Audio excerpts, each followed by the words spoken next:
स्वागत है बच्चे आप सभी का मेरे YouTube चैनल प्रोफेसर भाटिया में। बच्चे आज हम देखेंगे अपना जेई फंडामेंटल सीरीज थर्ड का लेक्चर नंबर 5, जिसके अंदर हम देखेंगे बच्चे कुछ ऐसे कॉन्सेप्ट या कुछ ऐसे हिडन कॉन्सेप्ट जो पिछले 4 लेक्चर में नहीं कवर हो पाए। कुछ बेसिक बातें जो उनके अंदर थी जो नहीं कवर हो पाई, क्योंकि मेन कॉन्सेप्ट को डिस्कस करना बहुत ज़रूरी था। तो उन बेसिस पे जितने भी क्वेश्चन हैं उनको मैं लेकर आया हूँ। तो इस वाले लेक्चर में वही क्वेश्चन है हमारे। तो चलिए बेटा, मैं हूँ बेटा professor Bhatia, IIT JEE mathematics expert. अब चलते हैं बेटा, एक कॉन्सेप्ट है बच्चे, image of a point. Image का मतलब होता है बच्चे, वैसे तो आप जब मेन लेक्चर पे आओगे तो आपको बहुत अच्छे से क्लियर होगा, क्योंकि उस पर एक इमेज का क्वेश्चन भी है और धीरे धीरे हम इमेज के कॉन्सेप्ट के ऊपर एक फॉर्मूला भी ड्राइव करेंगे। बट अभी के लिए आप ये समझिए कि इमेज का मतलब क्या होता है। इमेज का मतलब होता है कि आपकी परछाई, तो यहाँ पे कोई लाइन एज अ मिरर काम कर रही होगी और सामने आपकी परछाई रिफ्लेक्ट कर रही होगी, तो जो परछाई है उसी को इमेज बोला हुआ है।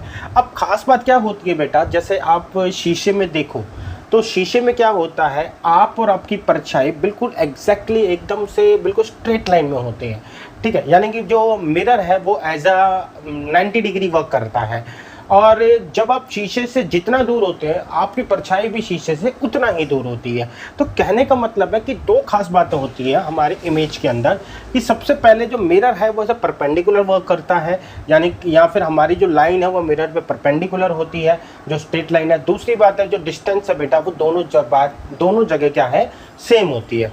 तो इमेज ऑफ पॉइंट, किसी भी पॉइंट की P जैसे XY ये पॉइंट है, तो इसकी इमेज फिलहाल हम 3 जगह डिस्कस कर रहे हैं। बाकी हम जो है अपने मेन जब हम क्या कहते हैं स्ट्रेट लाइन के लेक्चर्स देखेंगे तो उसके अंदर है।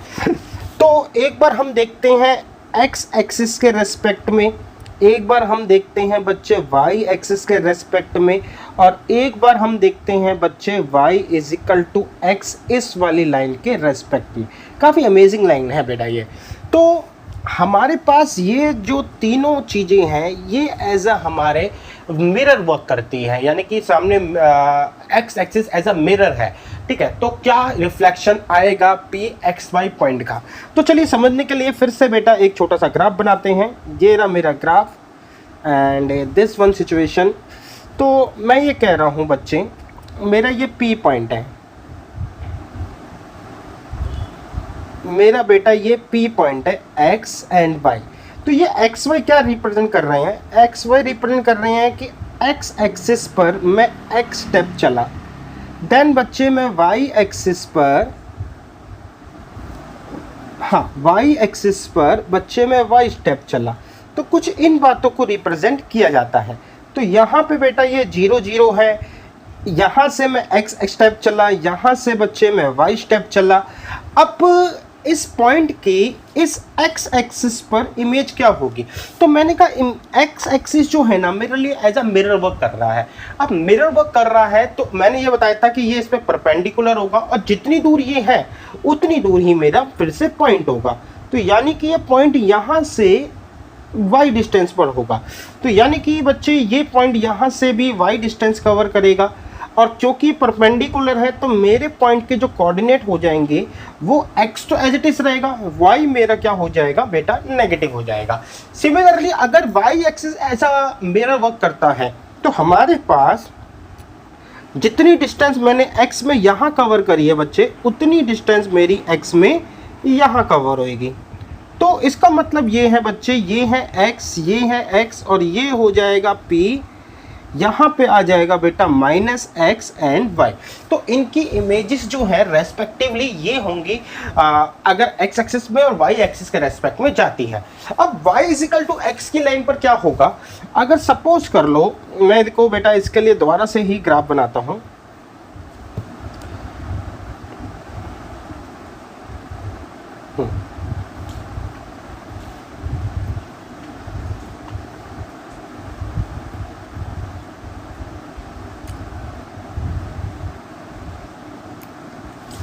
तो बच्चे मैंने इसके लिए ग्राफ बनाया और मैंने जो है y is equal to X line draw करी।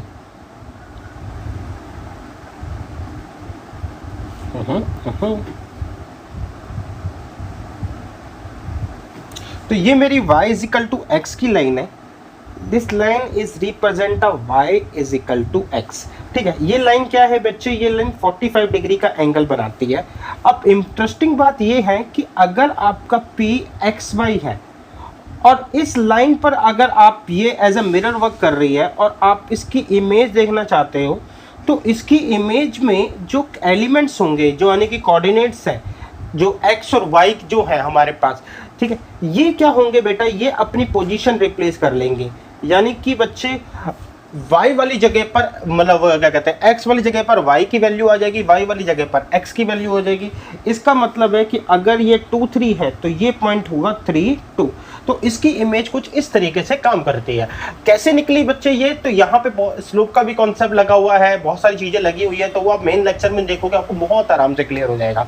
बट फिलहाल के लिए ये है कि अगर y equal to x line का है हमारे पास, तो वो एज अ मिरर इमेज की तरह काम करेगी। अब चलते हैं बेटा, थोड़ा सा ट्रांसलेशन ऑफ पॉइंट के बारे में पढ़ लेते हैं।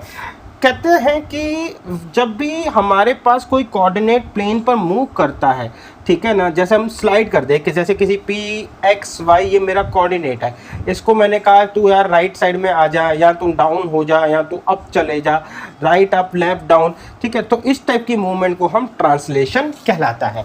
सिंपल है बेटा, ट्रांसलेशन का मतलब है कि हम अपने पॉइंट्स की मूवमेंट दे रहे हैं, right hand side, left hand side, up side, down side, बस ये। आगे बात करते हैं बच्चे इस पर आने वाले क्वेश्चंस की। तो मेरे को ये बोल रहा है कि एक पॉइंट है P, वो इन सब ट्रांसफॉर्मेशन से निकलता है, गुजरता है। तो सबसे पहले इसका रिफ्लेक्शन आता है y is equal to x पर। तो देखो, मैं ये सारी चीज करने के लिए आपके सामने फिर से ग्राफ बनाता हूँ, शायद टेढ़ा बनाए, देन ठीक है। एंड बच्चे फिर से टेढ़ा बन गया बेटा,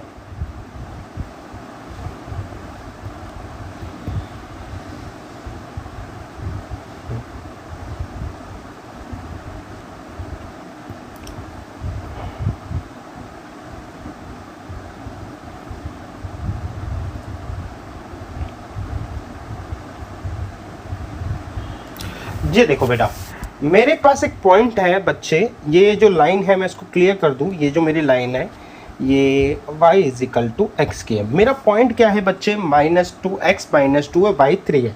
तो अगर मैं -2 यहाँ करता हूँ, मेरा -3 यहाँ आता है, तो ये मेरा पॉइंट रहा x -2 y3। तो अब यहाँ पर बच्चे ये कह रहा है कि इसका सबसे पहले रिफ्लेक्शन देखा जाता है, यानी कि y is equal to x mirror के तरह काम कर रहा है, और इसकी इमेज कहाँ बनेगी। तो मैंने कहा था बच्चे कि हमारे पास जो इमेज बनेगी ना, उसमें हम रिप्लेस कर देते हैं, यानी कि x3 होगा, y -3 हो जाएगा। तो x3 और y -2, तो 3 यहाँ तक आकर ले लेते हैं बच्चे, और -2 यहाँ तक ले लेते हैं, 0.3 and -2। अब बच्चे बात करते हैं ट्रांसलेशन ऑफ अ 4 यूनिट। तो मेरा अब जो ये पॉइंट है इसके ऊपर बात हो रही है, कह रहा है इसको 4 यूनिट राइट पे ले गए, यानी कि इस पॉइंट को यहाँ से उठाया और 4 यूनिट हम इसको राइट में ले गए। तो इसके अंदर +4 करा हमने, तो मेरा जो पॉइंट आया, अच्छा ये माइनस का था, तो मेरा पॉइंट जो आएगा बच्चे वो हो जाएगा 3 और 4 7, और ये हो जाएगा -2। फिर कह रहा है कि अब हमने इसको 5 यूनिट ऊपर उठाया है, तो 5 यूनिट ऊपर उठाने का मतलब है यहाँ पे आए और हमने इसमें 5 यूनिट +5 करा है। तो +5 करा है, तो अब इसके y एक्सिस में होगा, तो हमारा जो पॉइंट हो जाएगा 7 -3 आ जाएगा। और कह रहा है कि इसका अब रिफ्लेक्शन बताना है y एक्सिस पर क्या होगा। तो ये पॉइंट जो है y एक्सिस पर रिफ्लेक्ट करेगा, तो ये क्या बनेगा। तो मैं काम करता हूँ बच्चे, मैं एक लाइन ड्रॉ करता हूँ, इसका रिफ्लेक्शन बेटा y एक्सिस पर कुछ इस तरीके से हम ये बात कर रहे हैं। तो हमारे पास क्या है बच्चे, हमारे पास बेटा ये है 7 और ये है 3। ये वाला जो रिफ्लेक्शन जो है ये y एक्सिस पे जाएगा, तो होगा क्या बच्चे, ये वाला जो पॉइंट 7 यूनिट दूर है, ठीक है ना, ये वाला जो +7 है, ये वाला इधर होके कितना हो जाएगा बच्चे हमारा, ये वाला -7 हो जाएगा। यानी कि जितनी साइड बेटा y एक्सिस पे कवर करा हुआ है, उतना ही ये x एक्सिस पर भी कवर करेगा। तो यानी कि बच्चे मेरे को -7 यहाँ तक की डिस्टेंस कवर करेगा, -7 नहीं, बेसिकली डिस्टेंस वाइज तो ये पॉजिटिव ही है, पॉइंट जो है वो 7 का -7 कवर होएगा।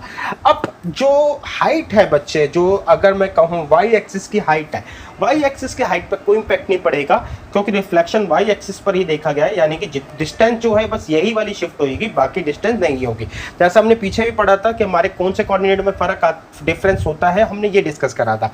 तो हमारे पास जो इस डिस्टेंस के बाद जो पॉइंट हो जाएगा वो हो जाएगा -7 और 3। तो this is my final answer, ये फाइनल पोजीशन जो है हमारे पॉइंट की ये रही। आगे चलते हैं बच्चे, सेम क्वेश्चन है लेकिन इसमें थोड़ा सा एक ट्विस्ट है, इसमें रोटेशन ऑफ एक्सिस का भी कॉन्सेप्ट डला हुआ है। देखो फिर से हमारे पास 4 1 है बच्चे, तो 4 1 है तो बेटा ध्यान से देखो, तो हमारे पास y = x है, तो मेरा जो पॉइंट है बेटा रिफ्लेक्ट होके क्या हो जाएगा 1 4। ट्रांसलेशन हुआ है through a distance 2 unit along the positive direction of a x axis. तो x एक्सिस में हम पॉजिटिव साइड गए हैं, तो इसका मतलब है कि जैसे हमारे पास जो भी ग्राफ होगा, यहाँ पे ये पॉइंट है, ठीक है, x1 y4, तो यहाँ पे ये +2 यूनिट कवर करा है हमने।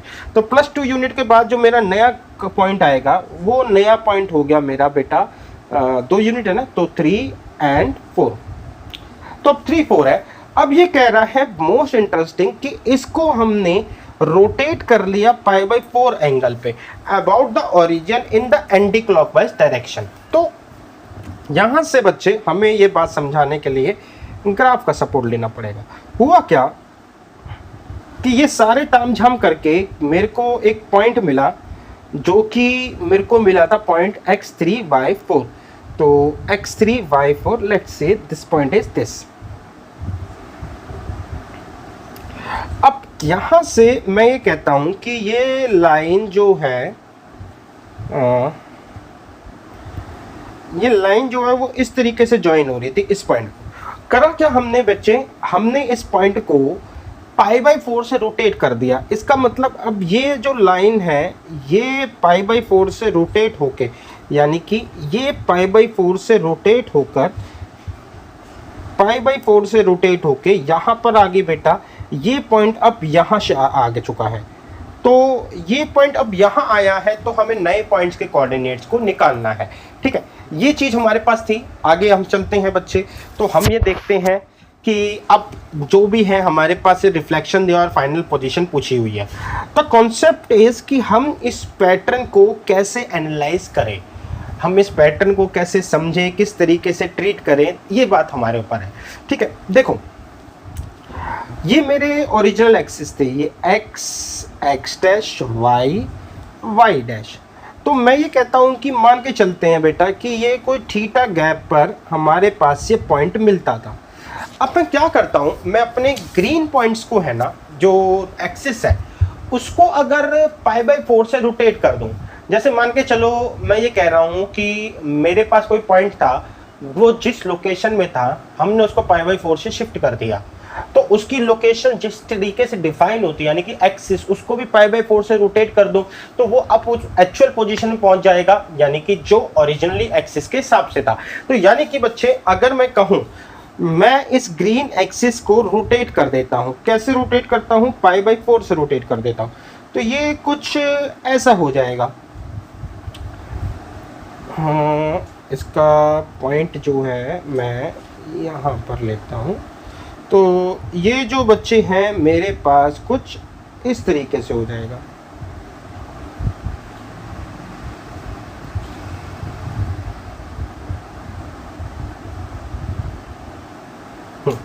सो व्हाट वी सेड कि हमने जो एक्सिस है अब वो π/4 से शिफ्ट कर दिया।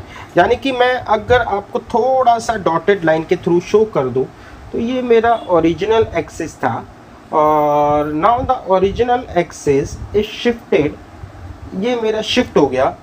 एंड शिफ्ट कैसे हुआ बच्चे, मेरे पास ये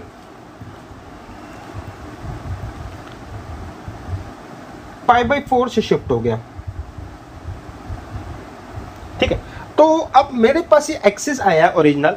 अच्छा, ओरिजिनल एक्सिस के हिसाब से 3 4 जो था वो थीटा दूर था, तो हमारा पास अब ये जो पॉइंट है, जो मेरे पास P पॉइंट जो मेरा इस पोजीशन पर आया है, जो भी पॉइंट होगा, अब वो इस एक्सिस से कितना दूर होगा बच्चे, इस एक्सिस से वो थीटा ही दूर होगा।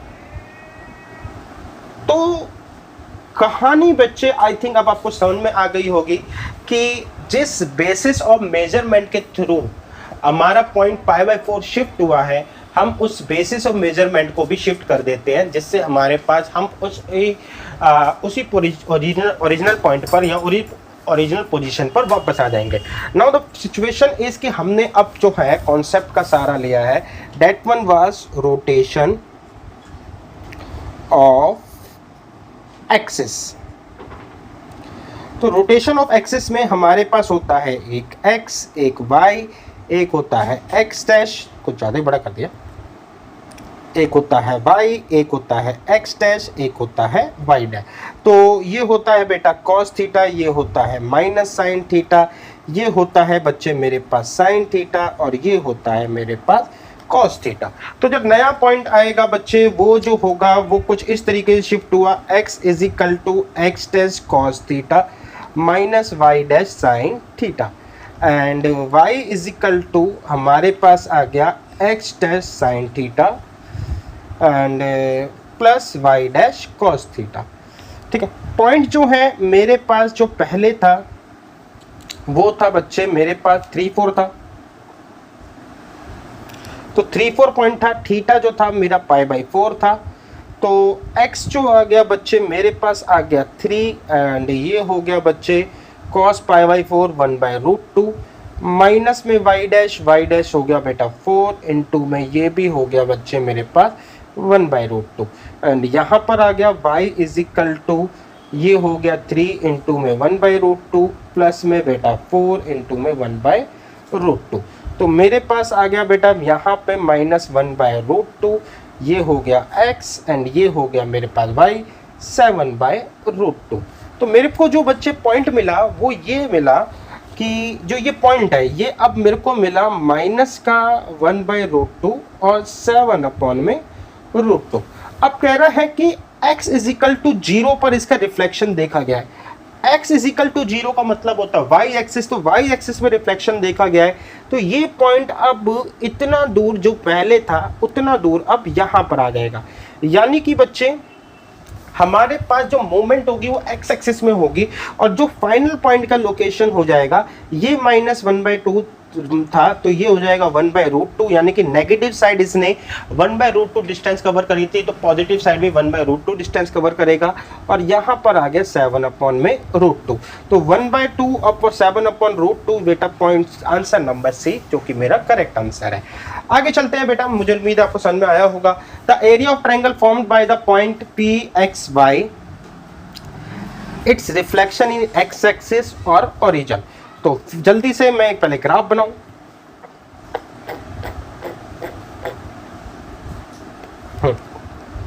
तो देखो बच्चे मेरे पास कह रहा है कि एक मैंने लिया ओरिजिन, एक लिया मैंने x एक्सिस, और एक लिया पॉइंट PXY, ठीक है यहीं कहीं ले लेते हैं, और इसका क्या लिया है बच्चे मैंने इसका रिफ्लेक्शन लिया है। इसका रिफ्लेक्शन लिया है तो यानी कि बच्चे ये पॉइंट जो है हमारा हो जाएगा x - y।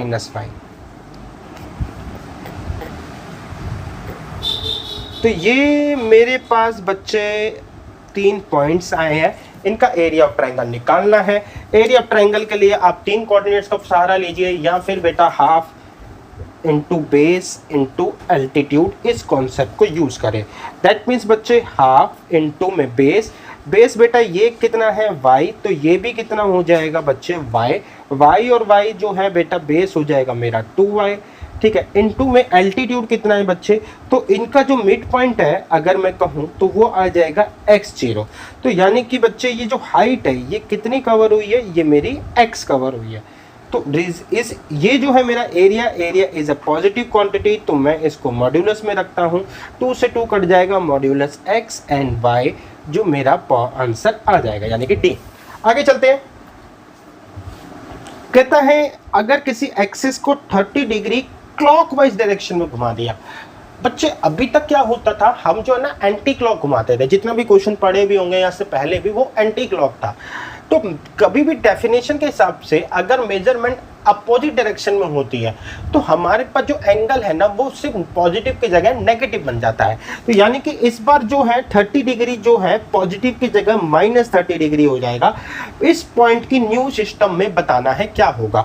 तो बेटा बहुत सिंपल है, जैसे ये x ये y, x dash y dash, तो मुझे ये बताना है बच्चे, ये हो गया आपका साइन थीटा, ये हो गया बच्चे आपका कॉस थीटा, ये हो गया बच्चे आपका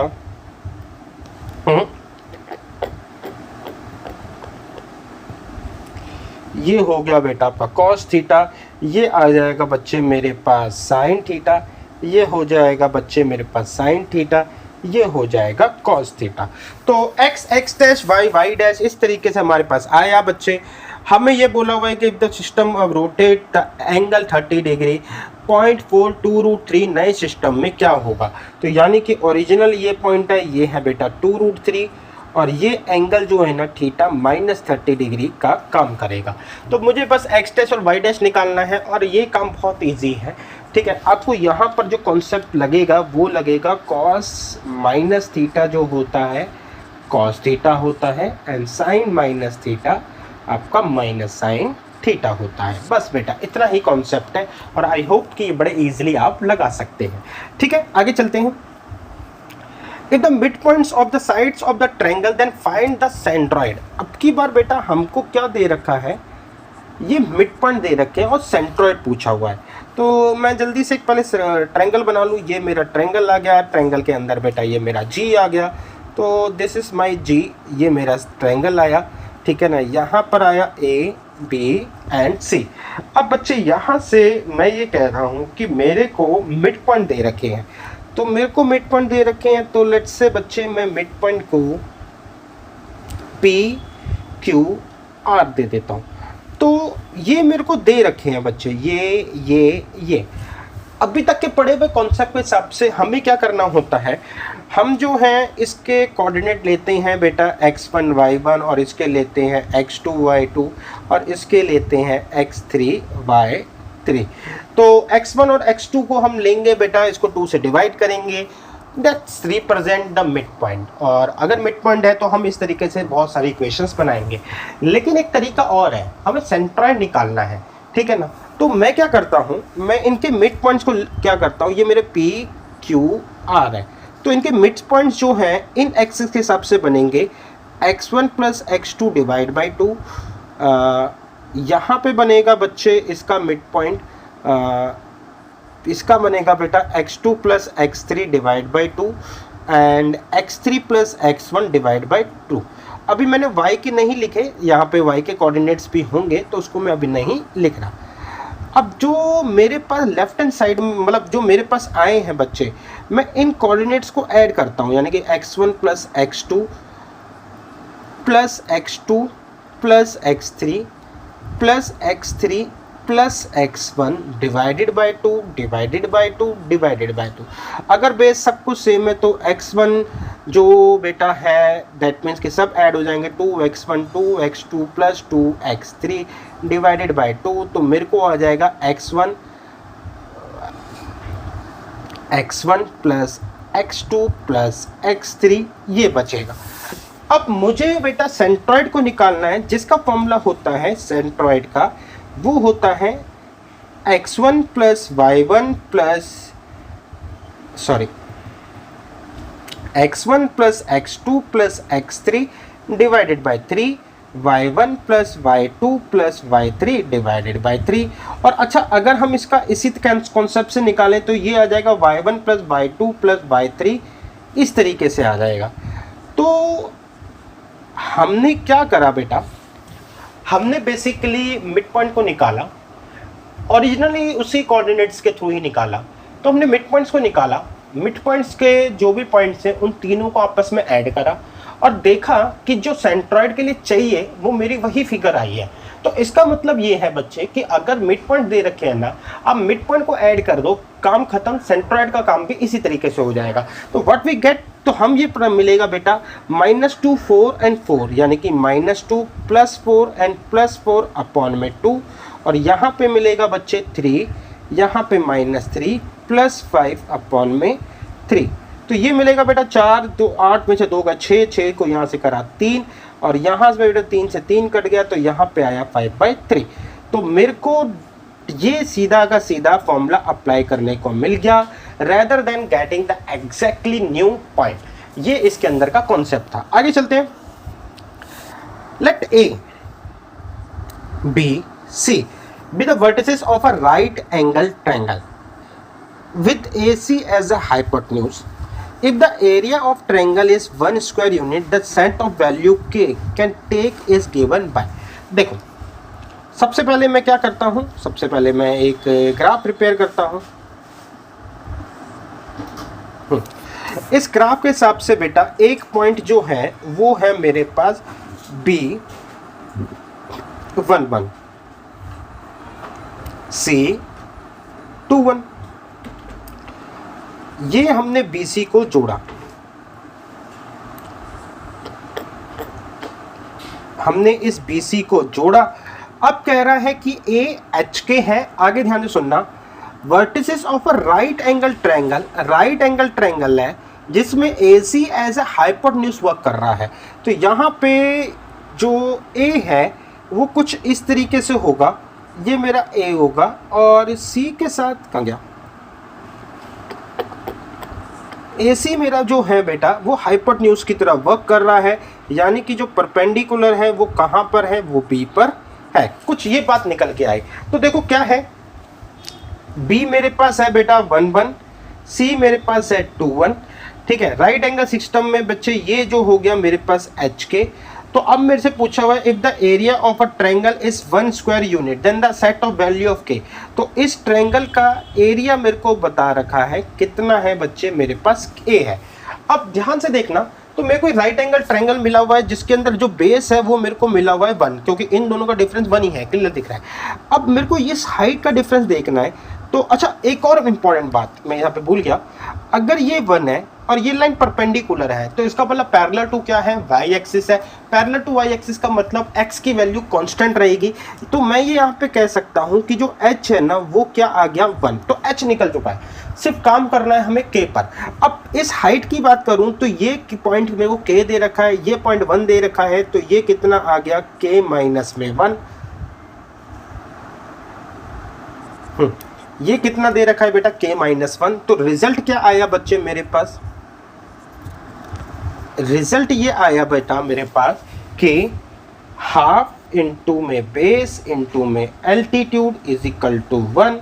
तो हाफ बेस क्या है बेटा 1, एल्टीट्यूड क्या है k-1 इज इक्वल टू 1। तो k-1, अच्छा यहाँ पे मैंने गलती कर दी, ये एरिया जो होता है मॉड्यूलस में होता है, तो यहाँ पे +-1 आया, तो ये हो गया +-2। तो k की वैल्यू जो हो गई बेटा एक बार आ गई +-2 के साथ -1, दैट मीन्स k आ गया -3 एंड k आ गया बच्चे +2 -1 यानी कि 1। तो इसका मतलब है k की वैल्यू एक बार मेरे पास आई है 1 और की वैल्यू -1 के साथ, अच्छा ये प्लस होएगा बेटा, एक सेकेंड, तो 2 + 2 और 1 1 3 +3 एंड -1। तो k की वैल्यू बेटा मेरे पास -1 एंड 3 आई है, तो -1 एंड 3 मेरे पास यही है। ठीक है बेटा, यही आंसर है हमारे पास। आगे चलते हैं बच्चे। क्वेश्चन कहता है a particle start from the origin, कोई भी पॉइंट है वो ओरिजिन से चलना स्टार्ट होता है, move in the following pattern. सबसे पहले एक यूनिट वो लेता है राइट और एक यूनिट लेता है अप। तो एक्सिस बनाते हैं।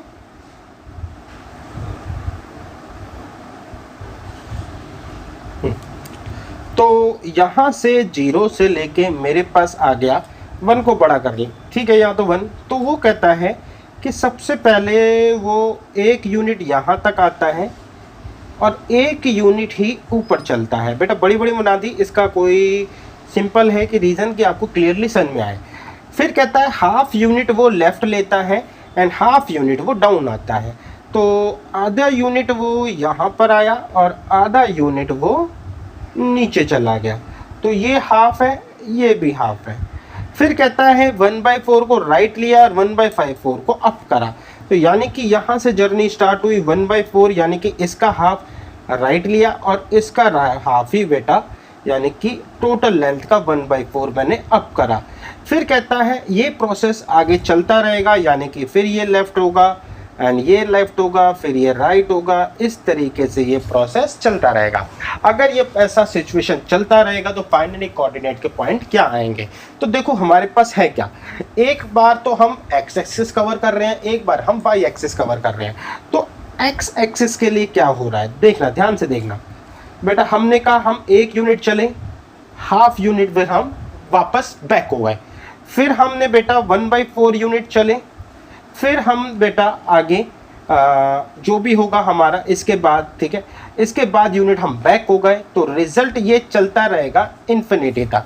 तो अगर आप देख रहे हो बच्चे तो ये इन्फिनिटी का कॉन्सेप्ट आ गया और यहाँ पे ये सारे पॉइंट्स जो है, ये मूवमेंट जो है वो प्लस हो रही है, ठीक है। तो सम ऑफ इन्फिनिटी का फॉर्मूला लगाते हैं।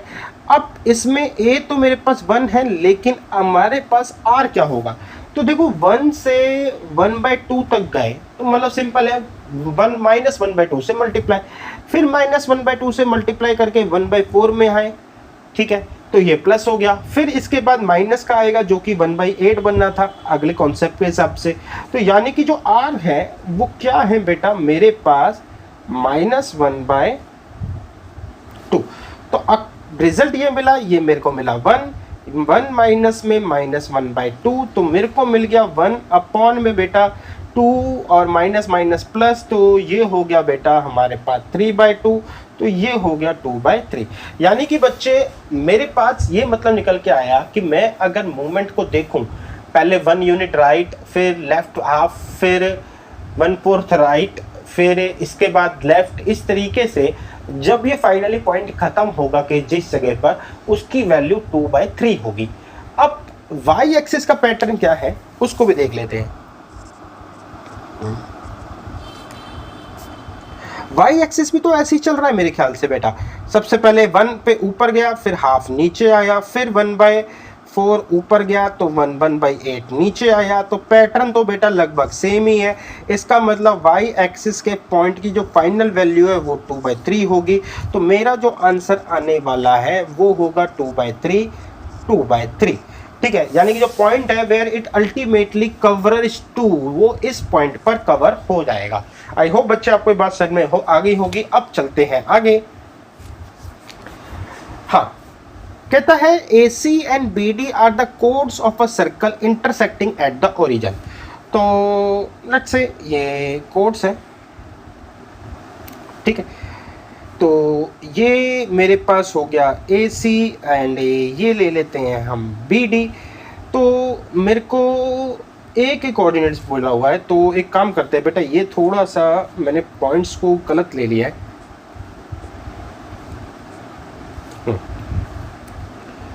ये मेरे पास C, ये मेरे पास A, ये मैं ले लेता हूँ B और ये ले लेता हूँ D, ठीक है। कहता है if the coordinates of A is 5 π/3, polar system के थ्रू हम जा रहे हैं, and angle BOC, angle BO इसी को दे देते हैं हम नाम, जो कि कोऑर्डिनेट ने दे भी रखा है, ये मेरा O है। एंगल BOC बेटा ये एंगल 90 डिग्री का है, ठीक है। अब देखो बच्चे दो लाइन है, तो ये 90 डिग्री का होगा, तो ये भी कितने का होगा, 90 डिग्री का होगा। अच्छा, इस एक लाइन को देखें B और D को, तो हमारे पास क्या है, ये लाइन जो है अब पूरा 180 डिग्री बनाती है, तो हाफ 90 इस साइड है, तो इस साइड भी क्या हो जाएगा, ये 90 हो जाएगा, और इस साइड भी क्या हो जाएगा, ये 90 हो जाएगा।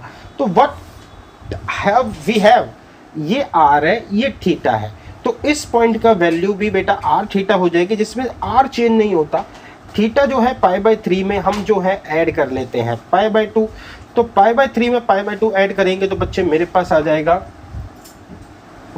ये हो जाएगा 6, 5 π/6, ठीक है। इसके बाद बच्चे यहाँ पर भी R चेंज नहीं होगा, तो R तो 5 रहेगा, लेकिन हाँ एंगल में π/2 हमारा ऐड हो जाएगा। तो 5 π/6 में हम जो है π/2 ऐड कर दे, तो ये हो जाएगा बच्चे हमारे पास 6, ये आ जाएगा 6, तो ये हो जाएगा 10 और 6 6, तो क्या कहते हैं, ये तो हो जाएगा बेटा 5 पाई और ये हो जाएगा 3 पाई, तो यानी कि 8 पाई बाय 6 यानी कि 2 पाई बाय नहीं 4 पाई बाय 3। तो ये वैल्यू आ गई मेरे पास 4 pi by 3 and the same हम इसमें 90 ऐड करके यहाँ पहुँचेंगे क्योंकि आर में चेंज नहीं है, तो 5 और यहाँ पर जो भी एंगल आएगा आप यहाँ पे इजीली लिख सकते हो। इजी क्वेश्चन था, आपकी रेंज पे था। आगे चलते हैं। देखो क्वेश्चन है, यहाँ पे मेरे को 3 कोऑर्डिनेट दे रखे हैं ए बी एंड सी। ये तीनों इक्विलेटरल ट्रायंगल के वो है क्या कहते हैं वर्टिसेस है। तो क्या होगा, अब इक्विलेटरल ट्रायंगल है तो बेटा दो तरीके से काम हो सकता है, या तो एरिया हमें पता होता है √3/4 ए अपॉन में ए स्क्वायर, बट एरिया की इन्फॉर्मेशन नहीं दे रखी। तो दूसरी जो अंदर की हिडन कंडीशन है वो ये है कि जो इक्विलेटरल ट्रायंगल है उसकी तीनों साइड्स क्या होती हैं, बराबर होती है। तो मैं कहता हूँ मैंने सबसे पहले ए बी निकाली, तो मेरे पास क्या आ गया बच्चे, डिस्टेंस, तो ये हो गया अंडर द रूट, ये हुआ बच्चे ए से ए कट गया तो ये हुआ r cos अल्फा का स्क्वायर, प्लस में यहाँ पे बेटा b से b कट गया तो r sin अल्फा का स्क्वायर। तो रिजल्ट ये आया मेरे पास, तो रिजल्ट ये आया बच्चे r स्क्वायर मेरे पास कॉमन आया, तो r स्क्वायर से r मैंने कॉमन ले लिया, तो अंदर बच गया sign square alpha plus cos square alpha जिसकी वैल्यू 1 होती है, तो मेरे पास ये r आया। ए बी के बाद मैंने ए सी निकाला, तो ए सी निकालने पर देखते हैं क्या आता है। ए सी निकाला तो मेरे पास क्या आया, r बेटा यहाँ पे कॉस बीटा का स्क्वायर प्लस में r साइन बीटा का स्क्वायर। तो रिजल्ट ये मेरे को मिला कि मेरे पास r आ चुका है, अंदर क्या है बच्चे sign square beta plus cos square beta, तो यानी कि बच्चे ये मेरे को मिल गया r। ए बी आ चुका है, ए सी आ चुका है, अब मेरी बारी है बच्चे बी सी निकालने की। बी सी क्या है बच्चे, बी और सी यानी कि अंडर द रूट, ठीक है। ये आया बच्चे हमारे पास a plus r cos alpha minus a minus r cos beta का स्क्वायर प्लस में b plus r sine alpha minus b minus r sine beta का स्क्वायर। तो a से a कट गया, b से b कट गया बच्चे, r मैंने कॉमन लिया तो r कॉमन लिया स्क्वायर से, यहाँ से भी r कॉमन आएगा बच्चे, तो r यहाँ से भी लिया यार, यहाँ से भी लिया, टोटली नेट में हमारे पास r चला गया बाहर। अब अंदर क्या बच गया बच्चे, मेरे पास बच गया cos alpha minus cos beta का square plus sine alpha minus sine beta का स्क्वायर। तो बच्चे अकॉर्डिंग टू सिचुएशन तीनों साइड्स बराबर है, तो इसका मतलब है बच्चे इसकी वैल्यू किसके बराबर हो गई हमारी, इसकी वैल्यू हो गई हमारी r के बराबर। ये मेरा कॉन्सेप्ट अप्लाई हो गया, ठीक है। तो r से r हमारा कटेगा, तो यहाँ पर बच्चे मैं स्क्वायरिंग कर देता हूँ, तो वहाँ पर 1 हो जाएगा, यहाँ पर से हमारा रूट हट जाएगा, तो मैं ये कह देता हूँ स्क्वायरिंग ऑन बोथ साइड।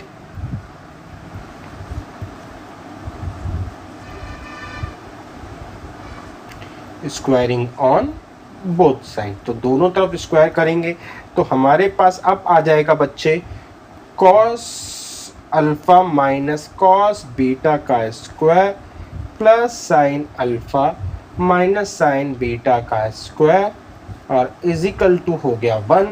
ये आया cos square alpha plus cos square beta plus sine square alpha plus sine square beta, इसका -2 cos alpha into cos beta, इसका आया -2 sine alpha into sine beta, ये हो गया 1। Cos square alpha sine square alpha मेरे को जो मिला वो है 1, cos square beta sine square beta मेरे को जो मिला वो है 1।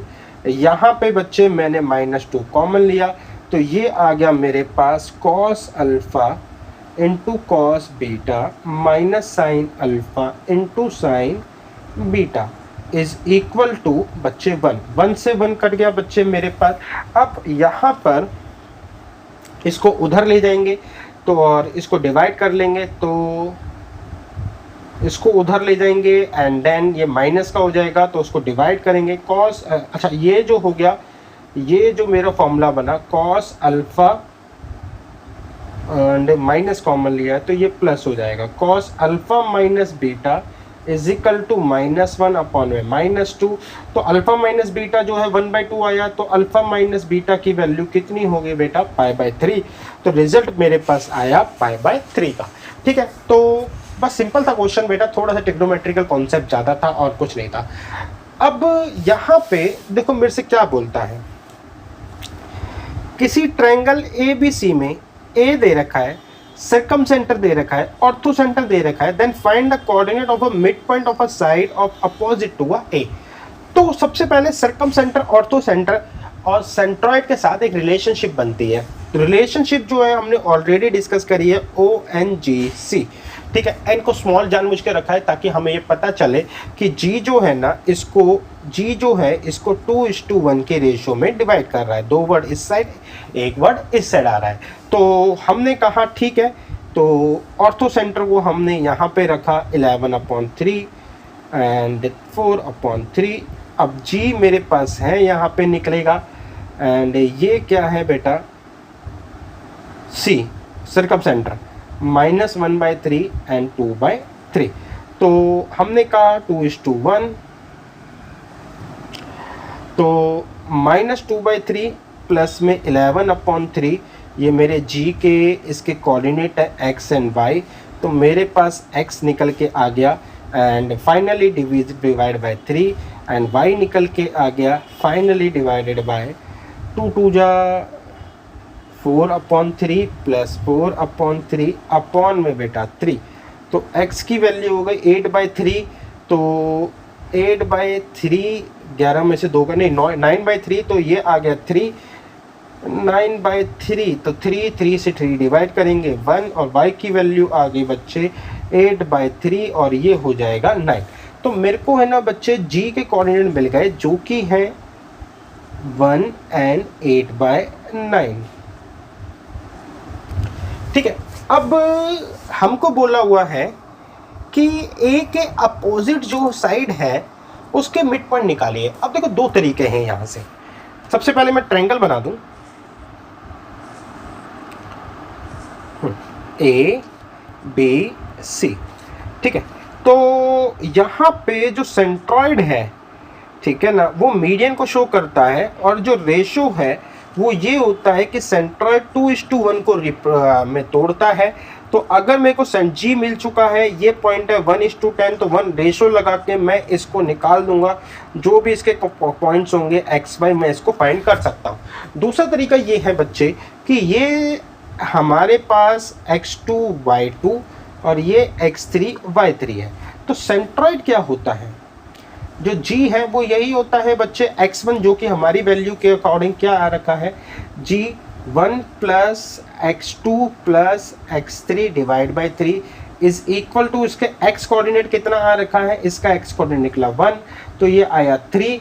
तो x2 plus x3 is equal to 1 minus हुआ 2। और मेरे को पता है बच्चे कि जो इसका मिड पॉइंट है वो क्या हो जाएगा, x2 plus x3 divided by 2। तो मैं इसको डिवाइडेड बाई 2 कर देता हूँ। तो x2 plus x3 divided by 2, तो ये आ गया 1। तो x की वैल्यू तो मेरे पास आ गई है 1, बट y की वैल्यू बेटा अलग अलग है। तो y की वैल्यू के लिए काम करते हैं, 10 plus y2 plus y3 upon में 3 इज इक्वल टू, बेटा राइट हैंड साइड में क्या था, then find the coordinate of right hand side. Right hand side है 8/9, तो 3 से 3 गया। अब मेरे को आ गया बच्चे y/2 प्लस y/3, तो 8/3 माइनस में 10, तो 30 में से 8 गए 22 अपॉन में -22 अपॉन में 3 आया। तो -22 अपॉन 3 आया, तो इसकी वैल्यू हो जाएगी बच्चे 11 अपॉन में 3। तो डी आपके पास आ चुका है बच्चे। आई होप बच्चे आप सेटिस्फाई हो गए आंसर से, एंड यही मेरा फाइनल आंसर था। आगे चलते हैं। Find the area of a triangle having mid points of this. तो बच्चे यहाँ पर भी कॉन्सेप्ट वही है कि मिड पॉइंट दे रखा है, तीनों वर्टिसेस निकालिए, काम खत्म। बट अगर ऐसा ही था तो ये क्वेश्चन पहले कवर हो जाना चाहिए था। एक कॉन्सेप्ट और है, इफ एरिया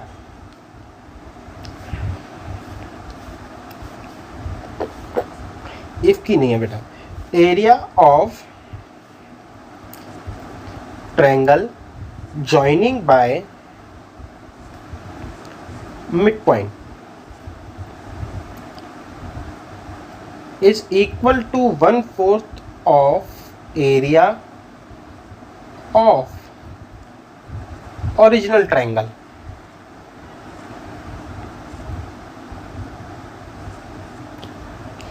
तो that means this is my 1/4 area of original coordinates जो हमें निकालना है। अब मेरे को यहाँ पे बेटा एरिया निकालना है मिड पॉइंट्स का। ये सिंपल कॉन्सेप्ट है। कैसे बना है बेटा, सिमिलरिटी ऑफ ट्रायंगल का कॉन्सेप्ट यूज करके ये हमने कॉन्सेप्ट, ये पॉइंट हमने फाइंड करा है। तो बस मेरे को अब इस वाले स्ट्रक्चर पे चलता हूँ जहाँ पे मैं लिखता हूँ 2 1 -1 -3 4 5 2 1। तो 2 3 जा, मेरे पास ये आया -6 -5, इसको मैं मल्टीप्लाई करा और ये करा 4 एंड माइनस में बच्चे ये आया -1 -12 एंड 5 2 जा 10। तो मुझे मिला 6 5 11 प्लस 4 माइनस ये हो गया +1 + 12 -10। तो माइनस का हो गया 21 12 4 17 16 और 1 17। तो मेरे को मिला बेटा -4। क्योंकि एरिया एक पॉजिटिव क्वांटिटी होती है, पॉजिटिव लगाया जाता है इसके आगे, और ये 1/2 होता है। तो मेरे को जो एरिया मिला है वो कितना मिला 2। तो ये एरिया कितना आया 1/4 इंटू में एरिया। तो ये हो गया एरिया = 4 दूनी 8। तो आंसर आया बेटा मेरे पास 8। आई होप बच्चे आपको ये बात समझ में आई। आगे चलते हैं। क्वेश्चन बच्चे ये है लास्ट, एंड क्वेश्चन बहुत इजी है, सिंपल, बस सिंपल है, हमने पिछली बातों को यूज करा। कहता है ट्रायंगल है 0 0 A एंड B। अक्ष कोऑर्डिनेट्स को देखो तो आपको पता चल जाएगा कि ये कोऑर्डिनेट जो है ना रेस्पेक्टिवली एक्सिस पर है, और एक ट्रायंगल जो बनेगा राइट एंगल ट्रायंगल बनेगा। तो मैंने इसके लिए एक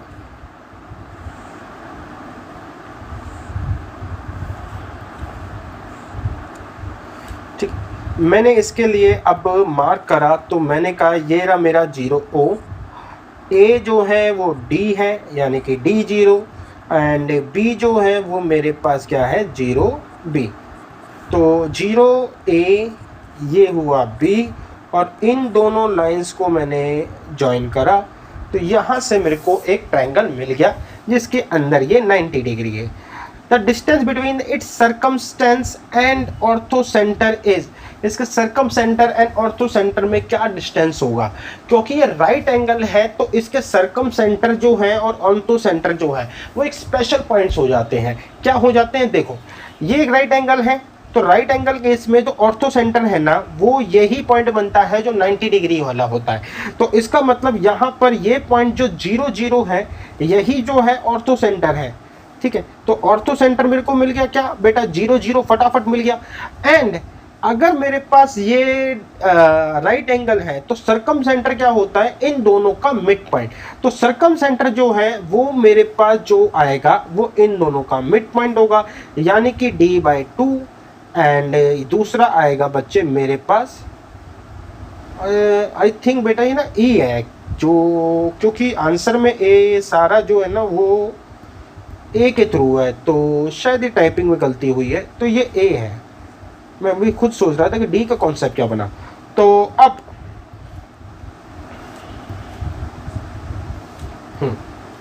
तो ये हो गया बच्चे मेरे पास A/2 और ये हो गया B/2।